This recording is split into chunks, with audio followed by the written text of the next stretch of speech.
not want your children to be educated. They do not want you to think too much. That is why our country and our world has become so proliferated with entertainments, mass media, game shows, television shows, amusement parks, drugs, alcohol, and every kind of entertainment to keep the human mind entertained, so that you don't get in the way of important people by doing too much thinking. You had better wake up and understand that there are people who are guiding your life and you don't even know it. And all American citizens, I think, have suspected something like this is going on. I have to help my children not go through what I went through.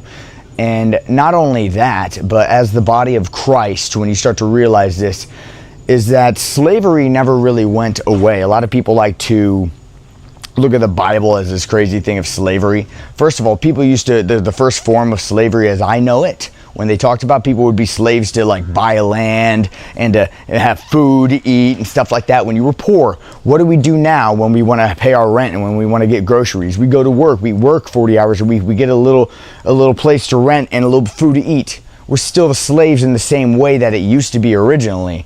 Slavery's not gone anywhere, right? So the old school idea of slavery, the government would get slaves, make them work for free, and build things. That's slavery. What do they do now? They get people, make them build things for money. But the government print all the money. You are still a slave. John D. Rockefeller said in 1903, "I want a nation of workers, not a nation of free thinkers." That is the system you live in. Nothing has changed. I had to figure out the hard way. I think parents love their children the most. No one's going to love their kids more than the people that made them. Those should be the people teaching them. Why would you put a kid in a room behind a desk when the sun is out for their whole entire childhood and not put them in front of water or ocean or anything that inspires them? Dim lights.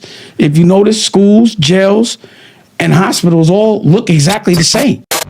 Slaves used to work all day, every day, with no pay. But they got free food, water, and shelter. Today, we work all day, nearly every day, and we get paid. But the money we make, we spend on food, water, and shelter. We're still slaves. The only thing that has changed is the illusion of freedom. There's one organization that you don't mess with in the U.S., and that's the IRS. The IRS can take everything you own. They can take your house that you have homesteaded. They can do anything.